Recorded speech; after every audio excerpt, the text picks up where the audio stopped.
Afternoon, good morning, everyone. Welcome to the NASM Success Live webinar. Today, we're going to be talking about careers as a performance enhancement specialist. My name is Ian Montel, and with me is Matt Bauman. Let's go ahead and get this rocking and rolling. Today, we are going to be covering what the business of sports performance and strength and conditioning is. But to start with, we're going to throw a poll out there just to get rolling, get you guys interacting with us, and let us get a feel for what kind of audience we have today. The poll is going to pop up on your screen, and it is, where are you in your fitness career? So go ahead, think about that for a moment as we kind of talk through what it is we're going to be covering today. Again, my name is Ian Montel. I'm a product manager here for NASM, and I oversee the development of our personal training and performance enhancement specialization courses. I've been in the industry for 18 years and have worked with athletes for several of those years. So I feel like I've got a pretty good pulse on what we do within the performance industry. Matt, go ahead and introduce yourself. Thanks, Ian. Yeah. And my name again is Matt Bauman. I'm a senior program advisor here with NASM. Been here almost 4 years, and about 13 years in the fitness industry, starting with athletes. So a little bit less than you, but still been in it a while, and kind of can speak to what athletes can do for your career, your training, and what we can do for you as far as education goes. Absolutely. So go ahead and continue answering that question on where you are at in your fitness career. That'll just help us guide where it is we're going to take the discussion today. But to give you an idea of where we are at as far as the overview goes for what we're going to be covering, we're going to give you an overview of the Performance Enhancement Specialist course. We'll review what those career opportunities are for you in the strength and conditioning space, and we'll be able to discuss a little bit more on that. Towards the end, we are going to have some Q&A. So as we are going through, if there are any burning questions you have in regards to strength and conditioning, sports performance, what you can do with athletes or NASM in general, make sure you pop those out, and we'll go from there. So let's go ahead and go with the poll results and take a look at what those are, see where everybody is at today. And it looks like most of you are actively working as a trainer with general clientele. That's awesome. A few of you are studying for your CPT exam, so we'll make sure to cover what this can do for those who are studying for their CPT and be able to develop that career, decide where it is you want to go. For those who are actively working with the general clientele, we'll be able to talk through that as well. A few less on working with specialty clients and not a trainer, but fitness is your passion. We'll also be able to touch on a couple of those pieces. I'm really excited about really what it is you can do when you are not a trainer, but you are interested in fitness and what sports performance can do for you in that arena as well. So we'll make sure we touch on that. But without further ado, let's go ahead and get started into really what is PES, what is performance enhancement, and where does it take us? So what we're going to do is throw up another poll of who benefits from athletic performance coaching, just to get an idea of where it is you guys think you can go, or who would be the best benefit, or who would get the best benefit from athletic performance coaching. So we're going to put that up on the screen as we kind of talk through what the PES is and what it is not. Here in a moment, once we wrap up with the poll, we'll show you a picture of the OPT model and how important that is. We really lay the foundation of the OPT model in our CPT course, but with PES, we go ahead and take it to the next level with that power, that maximal power phase 6. Matt, what are your kind of thoughts around that? Well, I mean, a lot of people who haven't done the PES don't know that we kind of build on the OPT model in the course. We start out with that in the CPT. You learn the 5 phases. Not a lot of people know that we add stuff to it. So the PES is not going to be repeat work that you've already done. It is going to teach you a lot of things to add to what you already know. I feel like that's kind of a disconnect right now, as people think it might just be a little bit of a repeat, maybe just getting a credential on your resume, but there's a lot of great information in there that can build on what you learn in the CPT and advance your knowledge, which obviously will advance your resume and bring in different types of clients too, instead of just those general ones, as most of the people here today are kind of working with right now. Yep, and that to tie on to that, one of those things that a lot of people don't know from a historical perspective of the development of the OPT model and where it stands is it was originally a 7-phase model, with that final phase being what we now call phase 6, that maximal performance training. So as we bring it back up here from the poll, we'll touch on those results here in a moment.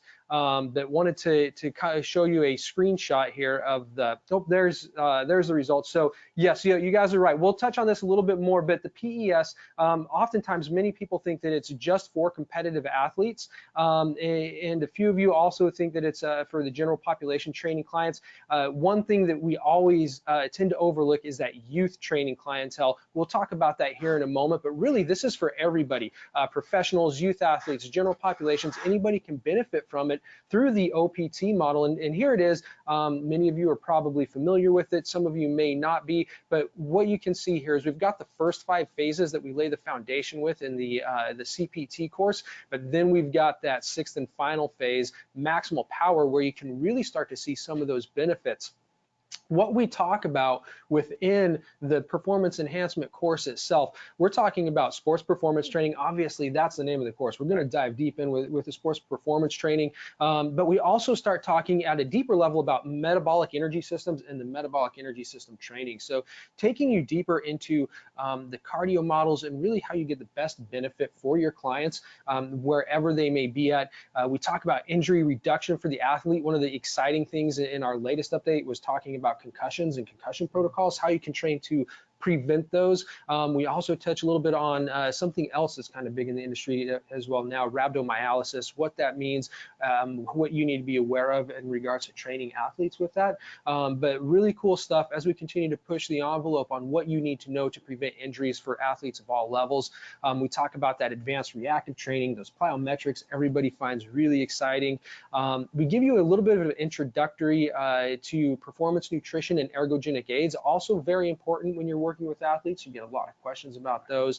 And then psychology and sports performance, and really what that means to get the most benefit for your clients and those athletes that you're working with. And that can also provide benefit to your general clients. You know, get them excited, keep them interested and involved with things. And then everybody's favorite thing right now, as we look at the explosion of CrossFit and some of those pieces out there, is an introduction to Olympic lifting and what that means, what those exercises are, the techniques that are required for those. So we really dive into a beginning piece of that. But as you can see, looking at this as a whole, we can take all of these concepts and begin to apply them across the board. So not just those competitive athletes, but those younger athletes, the general population.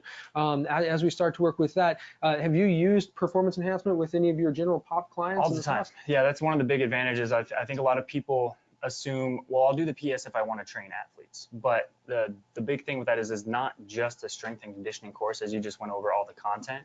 It's an overall performance course. Mm-hmm. And who can improve their performance? Everybody, whether it's just to improve your performance working out, whether it's to do it for a sport, whether it's to make a team at a sport.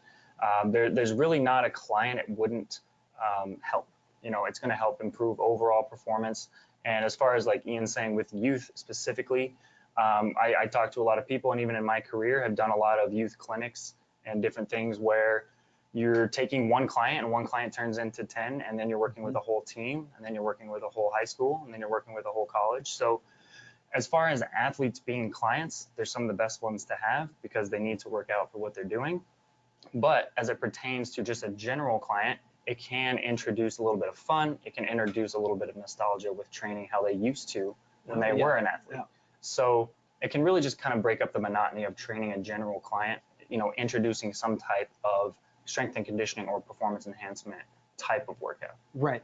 And so when we start to look at this and really what you can do with the idea of strength and conditioning in sports performance training, we aren't looking at just those athletes. And that's one of the big things that we want to talk through today is what does it actually look like and mean to work with those high level athletes versus what you can do as a trainer in implementing this type of training with all of your clients, and really to Matt's point, build your business. And what opportunities do you have out there that you can take yourself further and build your career further along and drive things down that path you want to get to in order to obtain your goals, but you know, just build upon that. So as we go forward and look at really what we have as far as the need for performance specialists and what this means to the different types of clientele, regular clients, as Matt spoke about, we'll be able to inject more fun into their workouts if we start implementing more of this sports performance type training. We'll be able to work with clients who have previous athletic backgrounds, and they'll be more responsive to what it is we're doing. Some of that nostalgia, right, Matt? So kind of take us through something more specific as far as working with some of those general clients that you've done in the past. Right. Several stories, about my personal career. One of the things that I did with a client of mine is he played football in high school. He was very much into NFL, college football, all that kind of stuff. So as a way to just kind of increase cardio and increase different things that we were doing throughout the day, I would take him out onto a field and I would throw him football routes. Right. Start out with 3 to 5 yards, then go to 10, then 15, 20, and after 20 minutes they've done 20 minutes, 25 minutes of sprints that we would have just never done or not had the excitement doing, sitting inside of a gymnasium. So it's just a way to kind of get them out there and moving without them really knowing it, but also speaking to it as a business sense. They want to come back and do that kind of stuff. They're paying you to do it, but as far as a business, they want to work out with you, and that kind of is where it starts with that relationship and building your business. Right. Are they enjoying what they're doing? Are they getting results? And kind of how you can help them do that. Right. And then that's what it all comes down to. A lot of times with these clients is looking at that enjoyment factor, going back to the FIT principle, FITTE, that last point, enjoyment. Are your clients enjoying everything you're doing and being able to take them through things, keeping them engaged? For me, a lot of times I had to think outside the box when it came to certain clients. So I had a natural pool of clients with my wife, who was a wedding florist, when I was really heavy into the training side of things. And I got a lot of those clients coming to me who are looking to lose weight, get in shape for their upcoming weddings. And I take them through the questioning of, what are you going to do at the reception? Are you going to dance all night? Yes, I'm going to dance all night. Well, are you going to be wearing high heels? Right. Absolutely. Are you dancing in high heels all the time? No. That takes a certain level of agility. So that became part of what I did, was actually incorporate a lot of the principles of performance enhancement, strength and conditioning training, what you normally do with an athlete to get them conditioned and ready to go and be able to dance the night away on the floor, whether that was from a conditioning perspective to just working on the agility and what you have to do in high heels. So you can start to see how just being a little bit more creative with your knowledge can not only take your clients to the next level, but really be able to enhance your business and grow in those niche spaces where you're the wedding guy who's going to get people not just to lose weight and get ready for their wedding, but be able to perform on the dance floor all night. So a lot of different ways you can approach it. Another piece that we like to be able to dig into on the performance enhancement side that isn't your traditional athlete are those weekend warriors. Those people who are out looking for the development to go to a recreational triathlon or a marathon. Right now the Spartan rounds are big. Down to those folks who maybe want to improve their kickball, their kickball performance. Here in house we have one of our co-workers is big into competitive kickball stuff.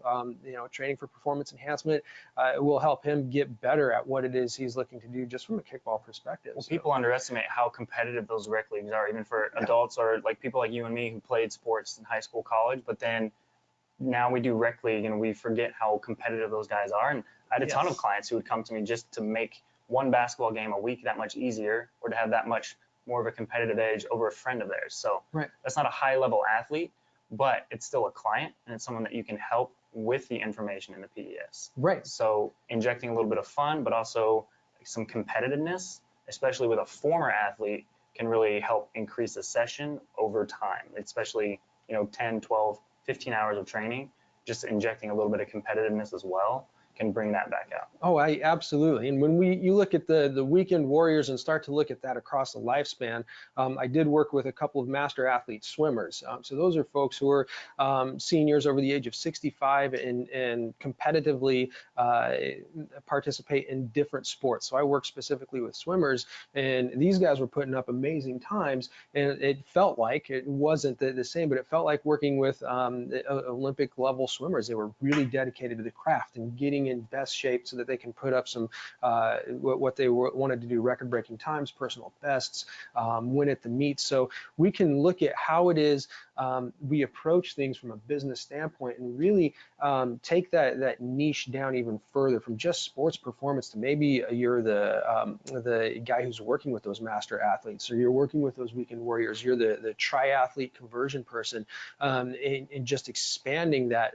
market base that you have out even further, or driving and drilling down into a specific market that you enjoy and you want to work with.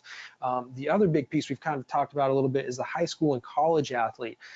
We've both worked with these kinds of athletes. You had a successful business drilling down into that market. Yeah, and it is out there. I think it's a hole in the market right now. As the industry grows so much, we're trying to find areas where you can find clients. Mm-hmm. Now, when you're talking high school level athletes, these are most of the time, girls and guys who have not worked out a lot before. They play sports, they run, they kick, they do their sport activity, but they haven't done a lot of strength and conditioning, because obviously their bodies aren't ready yet to do a lot of those high level type things. So when you're coaching them, when you're training them, you are the expert, which as a trainer is very empowering. Mm-hmm. So it gives you the confidence that you need to then move higher into like elite level athletes. But the great thing about high school level athletes is 1 turns into 2, and 2 turns into 4, and 4 turns into a whole team. So you start with 1, you're the expert with 1, and then you can really build an entire book of business just from 1 person. Oh, absolutely. And really kind of work through that with them and enhance your resume. And testimonials are huge as well, moving from, as we talked about, marketability and testimonials, then getting referrals. Right. So it all starts with, 1 person most of the time. No, and I think the most interesting thing about these high school, college level athletes, the parents who are out there, even with their younger kids, when you look at this market of youth sports, it's about a $20 billion a year industry in the United States alone. And parents who are putting their kids through these sports and club sports, they're willing to spend upwards of $10,000 a year on their kids and trying to get to the next level and really be able to perform at their highest. So if you are able to do that and attach to that market, tie in with just 1 client that turns into 2, that turns into 4, and in your community, really grow yourself in that base, you're looking at a large space, a large hole in the industry that isn't being addressed right now, but people want to be able to spend money to be able to get their kids to that next level, to get them onto a varsity team, maybe get that college scholarship, and you can play a key role in that if you just take the time and put in the effort. But youth athletics specialize early, so the earlier you get those clients and the earlier you're able to tack into that or attack that market base, the longer you're going to have that client.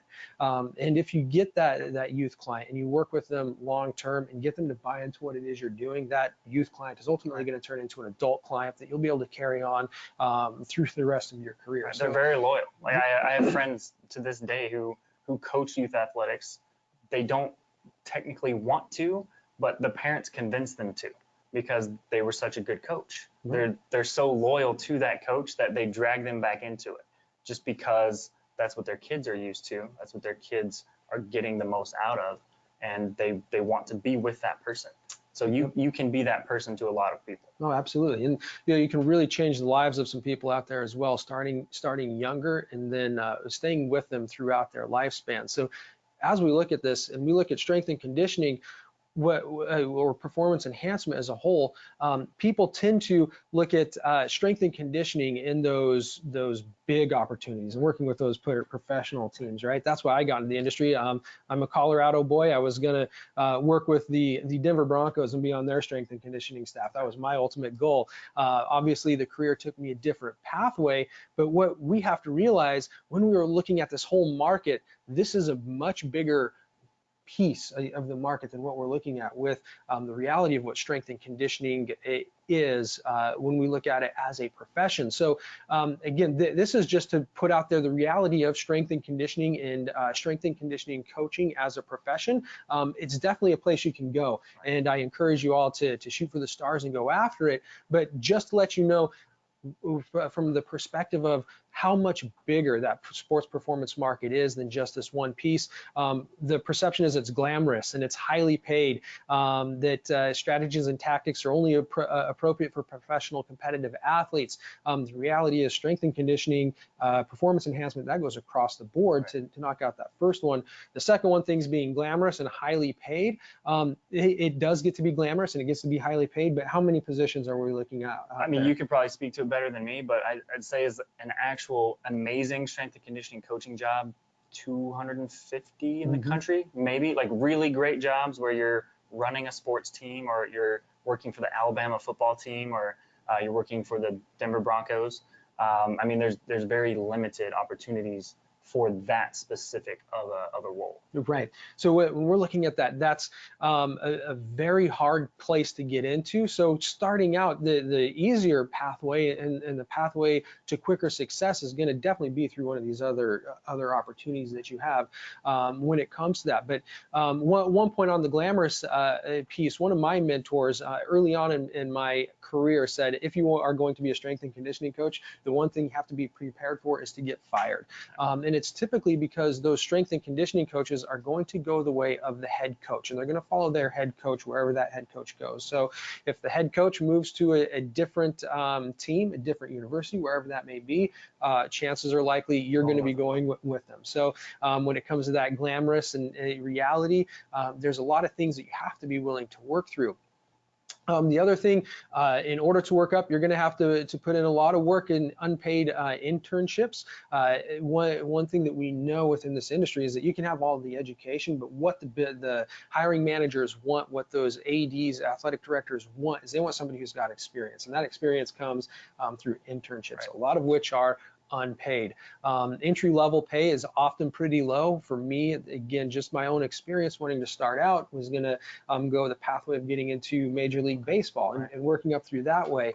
And there were some opportunities at the minor league level, but it was really low pay with just very little stipend for living. Me as a young man with a young family at the time, it wasn't going to work out. I was going to have to spend a lot of time away from the family, and the compensation wasn't going to be that great on the back end. Again, travel, long hours, what we talked about, few jobs, right? Very high competition. Again, not saying that you shouldn't go after it if that's your passion and that's your dream. These are just some of the realities to be aware of. Benefits outside of pro sports, performance training can benefit more than just high-level athletes as we talked about, and then the combination of fitness and performance has a wider audience that we spoke to. One of our other colleagues yesterday was talking about some of those folks who have been able to make a name working with some of those individual players. The big one who was in the news just in the last couple of years was Tom Brady and his trainer, and the reality that a lot of those folks are working with those high-level athletes, but they're using it as a pathway to grow a larger client base, right? So again, you can get there, but you just, I want to say caution that it's not always as glamorous as it might be, and being that this kind of training can benefit a lot of different people, just spread that net wide. So right now, what we're looking at as far as different settings for the performance enhancement and where you can work at, a lot of different places as we continue to see the industry go, where you can start to get to and work in with your career. Large clubs, clinical settings, sports performance facilities, studios, independent clubs. We'll talk through each of these, but we want to throw our third poll up there to again gauge just kind of where you all are at. Are you thinking about adding athletic performance coaching to your skill set? So we're going to throw that poll up there. We've got 3 responses for you. Go ahead and try to answer those as we start to walk through some of what the different settings are for performance enhancement and where you can go with that. Matt, where did you work at? I was lucky. You know, I started as a high school, college athlete, and then kind of transitioned into helping other athletes. So for me, I started in a club that did not have a training department. So I was very lucky walking in there as NASM certified at 19 and saying, hey, do you guys want a trainer? Like, would you guys want like someone to help your like clientele, like your members? They didn't have anybody. So it was a small town, and so it was a middle to a large club, but kind of was able to put my stamp on it over, the course of time. And as Ian said, kind of from there, transferring into these other settings, I did a lot of rehab training work at a chiropractor who had a gym on site. So you took injury prevention, and then we took sport athletes and a lot of sports injuries and rehab them back to healthy, and then started with performance enhancement after that. There's a lot more places now than there was 10 years ago. When I was starting, it was health clubs and clinics and sports teams, and that's about it. Right. Now we have whole gyms dedicated to sports performance. We have gyms dedicated to one thing, which just wasn't the case as the industry has grown so much. Independent work as well. A lot of times as an independent contractor, you can go into these performance facilities and find jobs and work in clients. So the options are out there a lot more than they used to be, and employers are looking for those people all the time. Right. Yeah, exactly. So looking at the quick poll that we got here, it looks like 54% of you don't know where to start really when it comes to performance coaching and adding that to your skill set. Several of you, yes, but you just don't know if it would help your business. And 20% of you are no, but you're going to look into it more. So that's some amazing information right there. It looks like all of you are interested in some capacity, or at least digging into it a little bit more to figure out where it is you want to go. So we'll kind of talk through that and really where it is that you can decide what path is right for you, as well as where you can go to get more information on where it is you can start and learn more information about performance enhancement. But just to go back to some of these settings, so for me, I started out in a smaller space. It wasn't really a large club. It wasn't really a studio. It was a rec center. From there, I got into a sports performance specific facility and worked with a lot of youth kids, and then transitioned more into working at an MMA gym and worked with some semi-pro and professional fighters, getting them ready for their bouts that were coming up and just staying ready between bouts. So that was kind of my progression through that as far as a career goes. But when you're looking at it, all those places that you can think of for a personal trainer to go into, those are really open to you as a performance enhancement specialist or strength and conditioning coach as well. The large clubs, as they continue to understand more about how important this is, we're seeing more and more sports performance take shape within those places. Clinical settings, one thing that's absolutely exploding right now is the clinical side of things, where even in the physicians are starting to open up their own private clinics that have chiropractors, and they have other allied health professionals there, nutritionists, whatnot. One thing they want to start bringing in is PTs to work alongside the athletic trainers. So we have physical therapists, athletic trainers. By PT, I'm referring to personal trainers, but they're also working with those kids who are coming in for annual physicals, getting ready for sports, right? They're working with people who are coming off of injuries and want to return to some kind of athletic performance. So we can start to see how even in a clinical setting, you can work in as a personal trainer, right, as you did, but then start adding into more of that sports performance piece and really driving that forward. A lot of folks are working in those smaller studios. That's where you can really start to set yourself apart and start growing business there. And then obviously those independent trainers. There's nothing saying you can't start hosting sports performance clinics down at the local park. Get the right permits in place, get those right pieces in place in order to drive that, get the marketing out there, and boom, you're ready to go. You're set up to be able to drive things forward. My son is really into soccer. I don't have a lot of time these days to be able to take him through training programs, but there's a guy in our HOA who every Monday runs a soccer training program that we send him to, right? Those are easy things to do that you can start taking your expertise and just look at different ways in your own community, how you can start working there, going down to rec centers, community centers. Those kinds of places are always looking for the opportunity to offer more programming to their member base. So what path is right for you? You can go down the traditional strength and conditioning path, or you can look more at the athletic performance coach specialist. Myself, pros and cons. I started down the traditional strength and conditioning path. It was a very narrow pathway for me to get there, and found far more opportunity being able to build myself as an expert in athletic performance and performance enhancement, starting really with that youth group, and then working my way up into more of an MMA training type role with an MMA gym. So when I looked at it that way, it wasn't I wasn't the big name out there working with professional athletes like I wanted to be. That was definitely a downside, but the pro was I was able to begin my career, launch my career, and really build my career out of that base. Yeah, and I would probably agree with that as well. It launched me into what I did, which was finding a little bit of a different pathway. I think the thing right now with traditional strength and conditioning is, I think you would agree just in talking today, is the pathways are pretty much set already. That they're set, they have their restrictions, they have their credentials needed, they have the experience needed. You need to know people in the right places. Like you said, the head coach typically will take his guys from place to place. So with that, the pathway is set. There's not a lot of workarounds with it. Going the other direction as far as just being a performance coach, there's multiple pathways. There's multiple things you can do. You can end up in the same place. You can end up in different places. And I think, you know, in listening to a little bit of our backgrounds, I think a commonality that I heard is we didn't really say no to opportunity. Right. If someone asked me to do something, regardless of the setting that it was in, I said yes.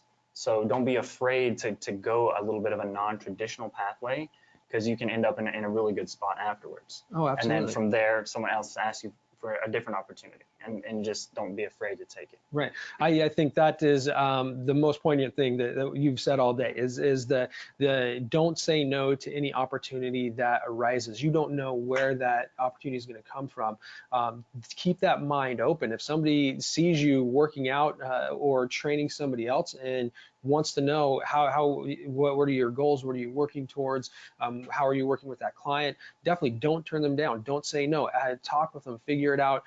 There are multiple opportunities out there in a variety of different pathways in order to take what it is you learn from a performance enhancement standpoint and be able to drive your business forward, your career forward, but definitely don't turn any opportunity down. Don't turn away from anything. Keep those doors open. So which path is right for you? First thing that you want to be able to do is kind of visualize where it is you want to go. And I know, Matt, in talking to you prior to this, you had some ideas about mentors and just how important they are with what it is you're looking to do. Yeah, I think, you know, the struggle is a lot of people start in this industry young, or they come to this industry changing careers completely. I think those are two of the very common things that I hear all the time of people entering this industry. So you may not even know the name of the path. Like you can't really even visualize what path is right, because you don't know how to get to them at all. I think one of the biggest factors, and I know I talked with you yesterday as well, like having a mentor that you start out with is very important.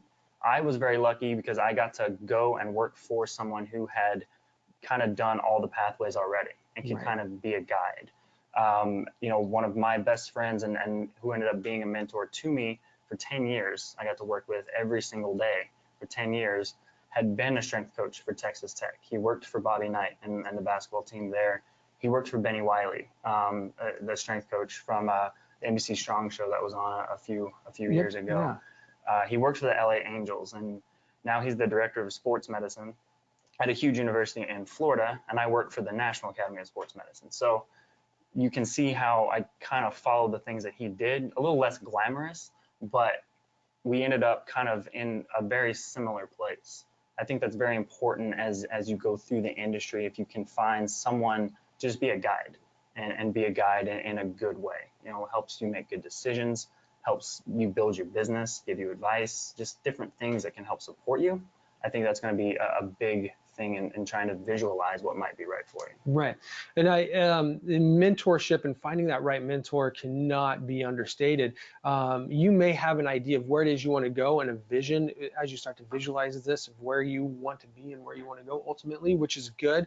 But you might start to see that change and shift. And what really changed for me was one of my mentors, he had worked in the NHL up in Canada, worked with some football teams here in the United States, but really found his edge when he was working with college athletes. From there, he went from working with college athletes and sports performance there and was one of the proponents and I'd say early adopters of performance training for tactical athletes. When we're talking about tactical athletes, we're talking about military, fire, police personnel, right? They also need that, and we didn't mention that before, but that's another niche place you can go into, and that's a space that he really started to push forward and kind of grandfathered into what it is we do here. And then he opened up his own studio, and now he's actually working with pit crews and NASCAR to train them, right? But hearing his stories and following him and his guidance really led me down a pathway and understanding of truly how difficult the traditional strength and conditioning industry can be. And so that's why he got out of that, went down tactical strength and conditioning, worked with a lot of soldiers and some police and fire folks, and then opened up his own studio because he just found it easier to be able to do what he wanted to do and really work with those folks and be able to give back is ultimately what it was. So definitely find that mentor, find that guide, and that would really be the starting point for a lot of you. Most of you said that you are currently in the industry. Most of you said that you are looking into it but don't really know where to start. That would be the starting point. Find a mentor and let them guide you, let them talk you through it and set out the pathway, help you set that pathway forth that is going to get you to where it is you want to be based upon what you visualize, right? So going into milestones, and this is another key piece that you have to be able to set is those big goals and being able to get those out in front of you so that you know what it is you're going for. Just like when you're working with any client, you set the goals so that you know what you're going for, but it's really being able to list out what it is you want to do, where it is you want to go, and then setting those in a specific order and being very specific about those milestones that you want to hit, those goals you want to achieve, and it all comes back to that visualization and allowing that mentor to help you set those. We got another poll for you guys. We're going to put up on the screen for you. What do you foresee as your biggest obstacle to becoming a performance coach? This is going to be huge for you. If you can begin to identify that obstacle that you're going to have, then you can set those milestones. You can figure out how it is you're going to overcome it. You have something to really jumpstart the conversation with your mentor that you find out there and be able to figure out how you can overcome those particular obstacles because that's what it's all about within the industry. As you build your career, what it is you do as a personal trainer, currently what it is you'll do as a sports performance coach and professional going forward, helping those folks overcome their current obstacles. Let's go ahead and see what those poll results are. All right, so we've got here, again, it's coming back to knowing where to start and then budget. Definitely two big key factors. The time piece, the time is how important, what is the priority of this for you? And are you going to make the time? We have time to do everything. It's just prioritizing appropriately and setting that in the right spot. And then apprehension to PES being a sustainable career. Again, there's a lot that you can do with this that isn't just about being performance enhancement as far as being or having a sustainable career. Strength and conditioning proper, that's going to be a little bit more difficult, but PES is only going to enhance your career and be able to drive that forward for what it is you are needing to do. So going back to those milestones, as you begin to look at it and what you want to do, most of you are talking about budget and then knowing where to start. Ultimately, knowing where to start is really identifying those milestones, the goals that you want to go after, and then identifying how it is you can achieve those goals. Well, yeah, and I think obviously if you're logged in watching the webinar or going to get the webinar recording emailed to you, you're in a pretty good place of knowing where to start. Like, we have people you can talk to. That's why we're here doing it, to tell you there is success with this certification along with the business that comes afterwards. So as far as starting, I think this is not a bad place. Budget and time, those are things that we all encounter with everything day to day. So, the results of the poll are pretty common from what we see all the time and what we talk to. So there definitely are ways to get to where you want to be. And like Ian said, we talked about visualization first because you can't really create any milestone or goals until you know what you want to do. Oh, absolutely. So Yeah, we understand everybody's a little bit apprehensive when they're getting ready to start something or do something new. And a lot of that comes down to just being a little bit afraid because you don't know what the outcomes are going to be. What we can tell you from our own experiences with the education, dedication, and drive to achieve your goals, there's nothing to be afraid of. There's nothing to be worried about as far as knowing where to start. As Matt said, coming to this webinar, just hearing about kind of where the industry is going, that's where you start. Getting that mentor is that second step, and then figure out the educational pathway that you want to go down. As far as time, that's just prioritizing, making sure that you set aside enough time to be able to achieve what it is you want to do, and then budget. To be quite honest, a lot of the education that goes out there, you have to invest in, but with this, the nice thing is, again, going back to that drive, that dedication to where it is you want to go, you're going to be able to make all that money back and then some. It's all about the return on investment. So when you look at the education and what you need to learn in order to be able to drive your career forward, you're going to see that return on the back end with your business growth, how much money you're able to make, getting into niche markets. So all of that is there, and you can overcome all of those things. You just have to take that first step. You take that first step and you're going to be off to the races and being able to achieve ultimately what you want to do. So the final piece of that is really identifying the skill set you need in order to be successful and take that first step. So research and list professional skills you will need to obtain for each milestone identified, including those soft skills and hard skills. The hard skills are easy to get and easy to learn, and we teach that. Talking to the industry and coaches and really where it's headed and where new professionals are lacking in this space, it's those soft skills. It's being able to coach and cue effectively. That's where the hiring managers, athletic directors, if you're going to go more traditional strength and conditioning, they see I guess gap in skill set is really that soft skill of being able to talk to athletes. For sure, yeah, and that's the stuff I wrote a lot of notes on yesterday. Is that's the fun part about being able to train athletes and having this credential, is that's where becoming an expert gets to be really fun. An athlete comes to you as a trainer because they want to get better at something. They're the only clients that are going to come to you who are already in shape. That's the biggest thing that I wrote down, is most of your other clients are going to come to you because they want to get in shape. These people are coming in, they're already in shape. How can you help them get better at something specifically?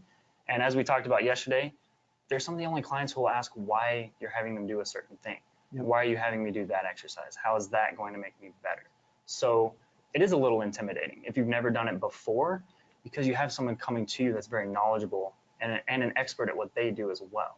So the soft skills, being able to coach, the interpersonal relationship is quite a bit different. There's more back and forth instead of you standing there directing, which is fun. You know, you have to embrace it because you have to know what you're doing. And that's what obviously this credential will do for you, because an athlete can do so much more in 60 minutes than your average client can do in 60 minutes. Absolutely. So you could write down an entire program to do, and they're through it in 25 minutes, and you have to figure out, well, what do I do? I have to program on the fly. Let's do a couple of different things here we didn't plan to do.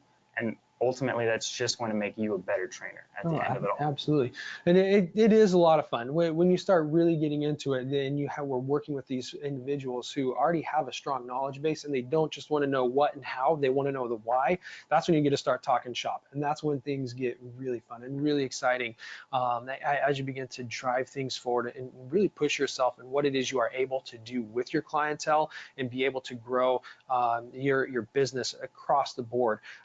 So just again, go back to that skill identification and what skills are do you see or what gaps do you see in your skill set that you need to fill, and then how are you going to go about filling those? Identify the education solutions that help you gain those skills, and then again, the most important thing you can do, even if you don't know where to start, is just start. Begin, take action, reach out to another professional, reach out to some of those folks who you think will never speak back to you. I promise you, the people in this industry are excited to give back and help and support those new professionals coming up. So get a mentor, find somebody who's been there before, and allow them to give you some guidance and provide you some information in regards to that. With that said, we're getting ready for the Q&A portion. So we're going to have some of the questions that have been sent across. We're going to be able to speak to. But as we collect those, we got something cool going on with this particular webinar. We got a little bit of a webinar offer here that includes not only the PES, but our mental toughness and SAQ courses. Yeah, so definitely call in if you're looking for some recertification, some CEU credits. Obviously, we are doing a raffle for the PES as well. So one person here in the webinar will be winning the all-inclusive PES package. So webinar 10 is the promo code for the 2 free courses. We are having the 25% off and $25 down payment plan as well to kind of go to that budget concern we talked about earlier. So we have a lot of people, with backgrounds very similar to ours who can talk to you. And kind of the cool part about working for this company is we hire industry people. We are talking to people on the phone, but a lot of us have done this every day. I've been in it 13 years, you're at 18 years. We have a lot of years of experience here. And the best compliment I could ever receive as a fitness professional is to be a mentor for someone else. So there are a lot of people willing to do it. Like Ian said, you just got to be willing to ask the question. Yeah, exactly. And just speak to that more if you are looking for a mentor. Going back to kind of what Matt said, I know I myself am always looking for people to help out and give feedback to, and be able to support as they continue to grow their careers. Another great group to start with is our master instructor, master trainers. They're fantastic individuals. If you can find one of those folks to be able to reach out to and be able to talk to, they are always more than happy to help give back and really help support you all through it. And then as Matt mentioned just now, which I totally forgot at the beginning of the webinar, so shame on me, but for those of you who are still around, we've got the giveaway raffle of our PES all-inclusive package. These are all of our packages and what they include up here, but one lucky winner, Archie Hollins, has been selected as the winner for the all-inclusive PES bundle package. So congratulations, Archie. We will be in touch with you, talking to you about how it is you can redeem that. For everyone else, again, we've been talking a lot about performance enhancement and really what you can do with that in the industry. So the next step for some of you may definitely be, starting an educational pathway. We offer those for you, tied in with something like our mental toughness course, as you saw on the previous page. Not only are you going to be armed with what you need to effectively perform and write programs for performance enhancement, but you're going to be able to touch on a lot of those soft skills that we spoke about that so many people are lacking within the industry. So yeah, definitely, if you are interested, call in. Again, congratulations, Archie, on winning that. And then we are at the Q&A portion. So we've got a couple of questions here, also sent across from Melissa, who's working in the background. So thank you, Melissa. Can you have a PES without the CPT? Yeah, I guess I'll start on that answer. It's a question that we get a lot now. To my experience, again, kind of going back to the very beginning of the webinar where we're talking about the OPT model, the PES is going to assume that you know kind of a lot already. It's going to start out at a place that picks up from the CPT. So if you kind of skip that foundational information, you'll be a little bit behind. Now, I have had people purchase it in the past who are athletes themselves. Maybe they can't afford a coach or personal trainer, and they just want to learn themselves. That's perfectly doable. We have a lot of exercise libraries and things in the book that'll help. I always recommend having the CPT first. That's your entryway. That opens the door. The PES then brings people in the room with you. That's kind of my standard answer to that. Yeah, and I think the key with that is PES is a continuing advanced credential. So it's a continuing education course. It's an advanced credential that builds on the assumption that you already know a lot of foundational information. We're taking physiology, anatomy, a lot deeper, going deeper into the metabolic energy training. So we're assuming that you've already got that background. Now, not to scare people off who are currently in their CPT course, because you we do offer within that an introductory module that does have some basic A&P information to get you caught up to speed. But I think where you really start to feel maybe a little bit left behind or a little bit out of the water is when you start to get into the OPT model discussion and really what that means and the foundation of that. That's all covered in the CPT. Again, to Matt's point, it's not that you can't do it. We just would recommend getting that foundational knowledge that you find in the CPT within the PES. And I think simply put, just to finish it, if a client or a parent of a child is looking at a resume or a business card, they're probably going to hire the CPT PES before they hire just the PES. Yep. I think that's the biggest thing that you could take away from that question, honestly. Absolutely. So another one that we get a lot is, how does the PES compare to the CSCS? So this is an excellent question and one that we have to address quite a bit. So the CSCS is a Certified Strength and Conditioning Specialist from the NSCA, and what the big difference is really the CSCS is far more academic in nature because they are educating those who are going through a collegiate course at the end of the day. So you're going to find a far deeper discussion of some of the scientific concepts and whatnot within it in order to apply it to an academic research-based setting. What we do with the PES is we take that same information, that same knowledge that is within the CSCS, but we gear it towards the actual application. So two different approaches to that and kind of what we're going for, where CSCS is looking more towards the academics, we're looking more towards the actual application of that information. Right. I think that's a great point. Honestly, it's a very good course informationally. There's just a gap in how to use it, I think, and that's where the PES really helps fill that hole. And honestly, when I talk to CSCS, I recommend they do the PES as well. It's two great courses to have and can't be a bad thing. There's not a consequence to having both of them. No. And that practical application part is really, NASM as a whole really speaks to that all the time. Yep, and that's what a lot of professionals will say is they might go start out their career looking towards that space that we have spoken to quite a bit at this point, where going more of the traditional strength and conditioning route. So they get their CSCS and then follow up with getting their PS or PES in order to tie it all back together and be able to apply it effectively. So just the differences between PES and CSCS. Does the PES program cover or focus on specific sports? If so, which ones? Yeah, so that's a really good question. We do cover within the course content itself fairly in-depth basketball, baseball, and football. Just from the perspective that these are the three most popular sports within the United States. We are working on some soccer content, soccer updates. Obviously, that's the most popular sport in the world, exploding here in the United States as well. But the reality is the way we approach the base content for PES is it's applicable across the board. It's applicable to everybody. What it comes down to is you as a professional being able to take that information and apply it to the specifics of the sport. And we can break it down even further where different positions in football are going to require different things. Different positions in basketball are going to require different things.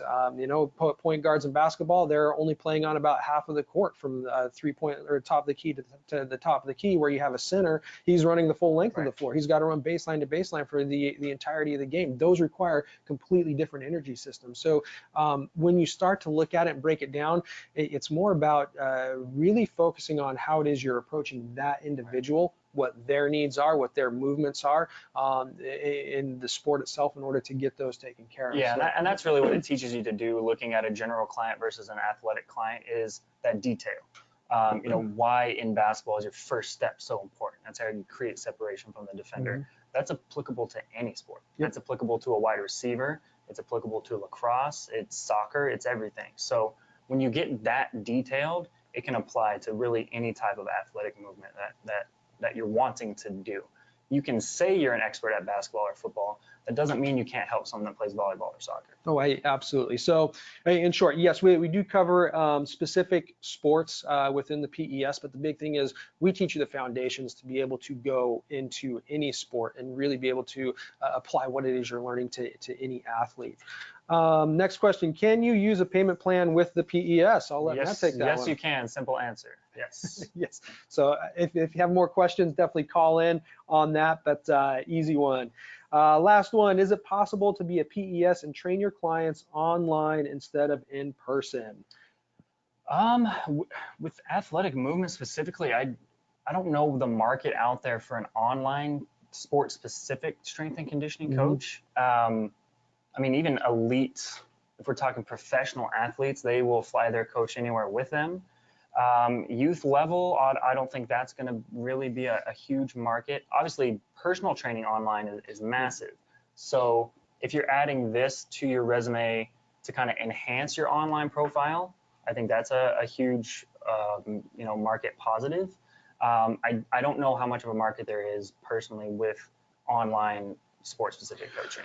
Yeah, this is a really good one because we are continuing to see a growth and expansion into the online training market. And really what does that mean as we go forward as professionals, and how do we kind of approach this?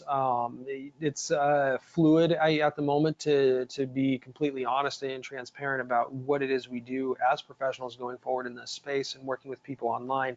When it comes to sports performance, the most success that I've seen on that side of things is working with endurance athletes, marathoners, triathletes, and those kinds of individuals, because then it's more about working on just effective programming and being able to provide those types of programs. But when we're talking about more of a skill set athlete, so the football receivers, your basketball players, those volleyball players who really need to focus on specific aspects of their sports. So let's say you're working with somebody who is a spiker in volleyball. You got to be able to work on their jump height and explosive ability at the net. You've got to be able to work on their overhand spike and that motion and how they're developing strength there. You need to work on their conditioning. You've got to work on their agility. So there's a lot that goes into it that becomes very complex and complicated to do in an online format, where for more of those endurance athletes, you aren't so much working on technique or the explosion, you're working on developing a program to create more endurance and then peak at the right time. It's all timing. Like you're just telling them times to hit, times to complete things in. And if I'm training an athlete, I want that personal relationship. Yes. When I demonstrate an Olympic lift, or say I'm demonstrating a clean and jerk, my arms are a lot different length than a 17-year-old frontline volleyball player. Yep. I need to explain why my arms look differently doing it than hers are going to, because she's going to wonder why it looks strange. Right. You want that in-person instruction to give your player confidence that you know what you're doing. So I would pretty much agree with, sending someone a program is going to be a lot different than strength and conditioning in person. Yep, exactly. So is it possible? Yes, I think you have to be very careful about the specific type of athlete that you're working with and what their needs are. So I hope that answers the question and gives you a little bit more insight. But really what I want to be able to wrap up with here today is we send you off is really don't be afraid to take that first step. If this is something you really want to do and you want to start focusing on that niche client and working with sports performance in any kind of capacity, take that first step. Find a mentor, start your education, and really start working towards that as you continue to go forward. But you don't have to work with just athletes and just high-level athletes. Really, when it comes to the utilization of performance, the world is your oyster, and your career is really what you can make of it.